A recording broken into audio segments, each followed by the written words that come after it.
Hey guys, this is Chris Kermis and this is the start of a new adventure. You find me actually in a country that I've been wanting to come to for quite some time. This trip has been, well, quite a long time in the making. As a British passport holder, it takes me 2 months to get the visa.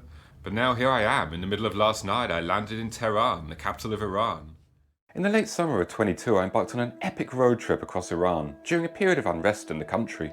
I went all the way from Tehran to the Persian Gulf and back again in one big loop around. It's a country reeling from years of Western sanctions. The media hasn't treated it kindly, and because of that, it's misunderstood and often feared in the West. In this series, I want to show you the real Iran beyond the headlines. The beauty, the culture, the rich history, the amazing welcoming people, and the incredible cuisine. Come join me on this path less traveled.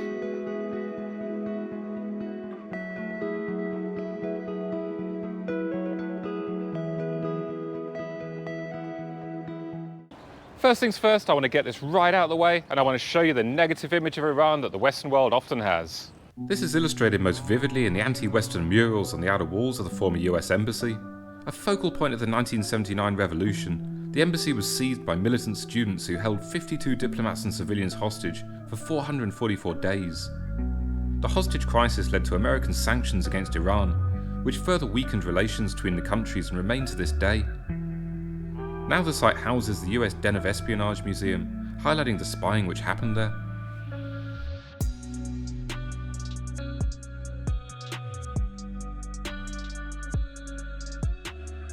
The graffiti remains on the wall from when the students seized the embassy. Above in Farsi it says, "Greetings to Khomeini." Below in English, "There's no time for imperialism in Iran anymore." But let's get rid of that. It's not Iran, it's just a tiny part of the history. And if you look slightly beyond that, what do you see? Well, most likely this, the Azadi Tower, which is pictured by many when thinking of Tehran. It was originally built back in 1971 to commemorate the 2500th year anniversary of the Persian royal dynasties. It became a symbol of freedom during the 1979 revolution, which toppled the reigning Pahlavi dynasty, and the name was changed from Milad Tower, meaning King's Memorial, to Azadi Tower, meaning Freedom Tower. Wow. Would you look at this? It's incredible. You walk through this massive arch to see these arches both at the side as well. This incredible detailing, beautiful architecture. Wow. But I don't want to tell the story of what we already know or what the media may have us believe.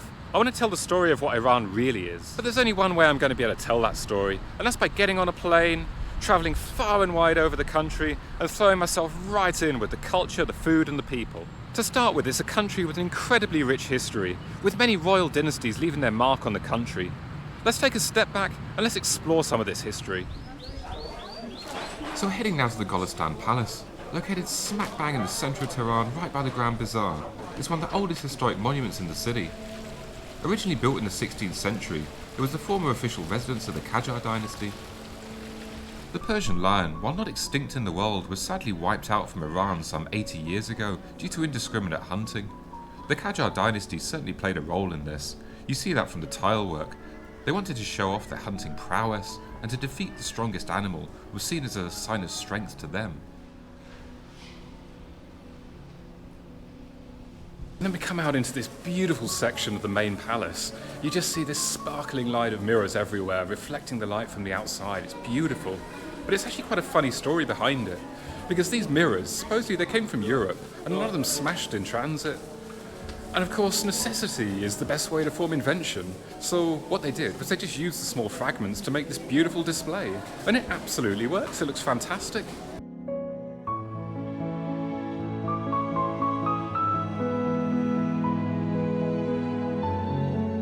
Then this totally grand room here. This is the King's Audience Hall.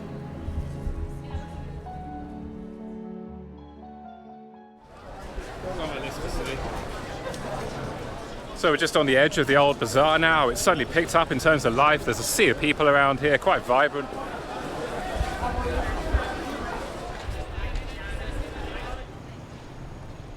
But don't make the mistake of thinking that Tehran is stuck in the past. It's a modern and vibrant city. Let's head out and check out some of the sites that represent modern Tehran.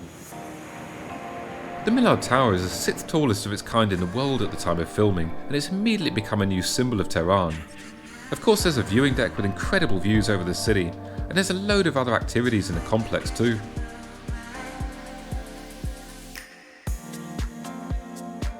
So I made it up the top of the Millard Tower here.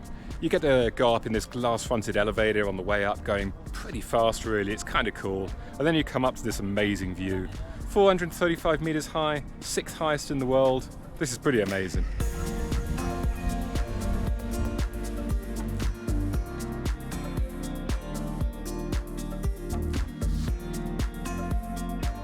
Okay, that was epic coming up for these views up here, certainly impressive. I'm gonna head off now to the nature bridge. I'll tell you a little bit more about that when we get there.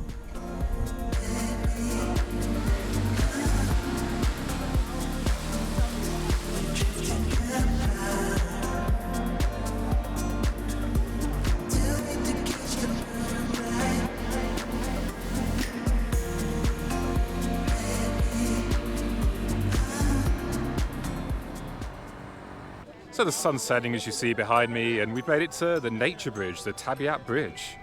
The nature bridge was primarily designed to give pedestrian access between two city parks over a major highway, but it became so much more. A place to linger and relax with cafes, restaurants and shops around.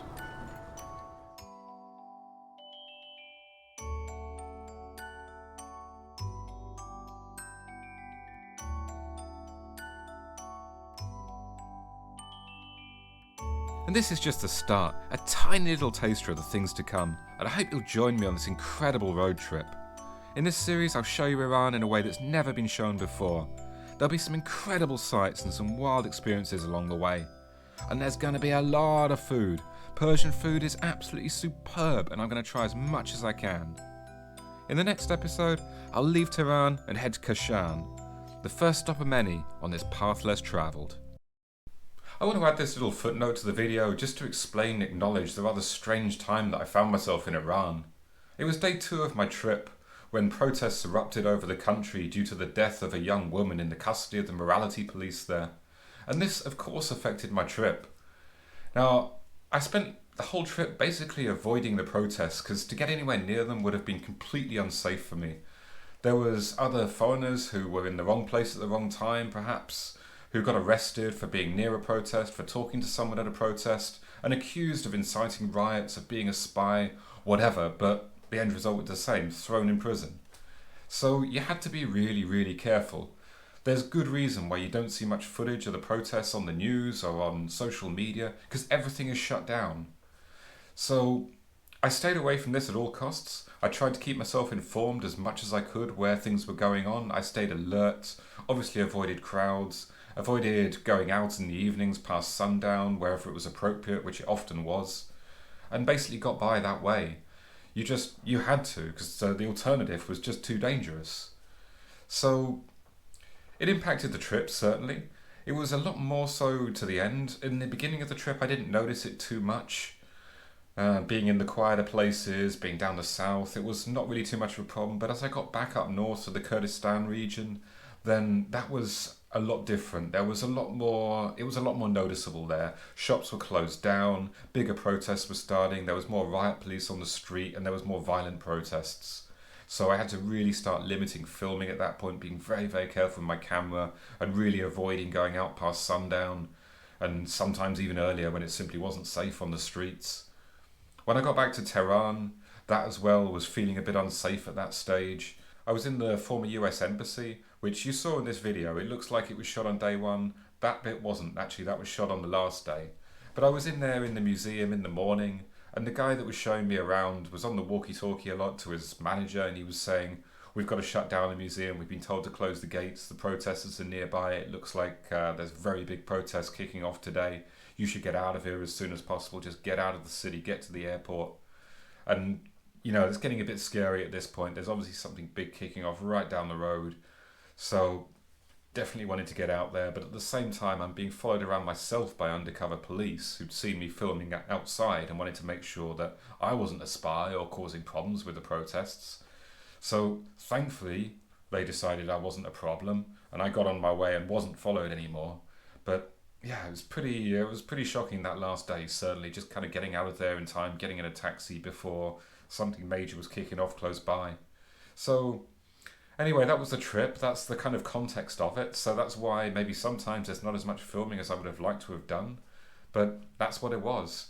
What I will say is it was an absolutely amazing trip. The Iranian people are incredible. The food is amazing. The history is amazing. So there's some pretty good videos to share here. So I hope you join me for the journey, and I'll see you next time. Cheers, guys.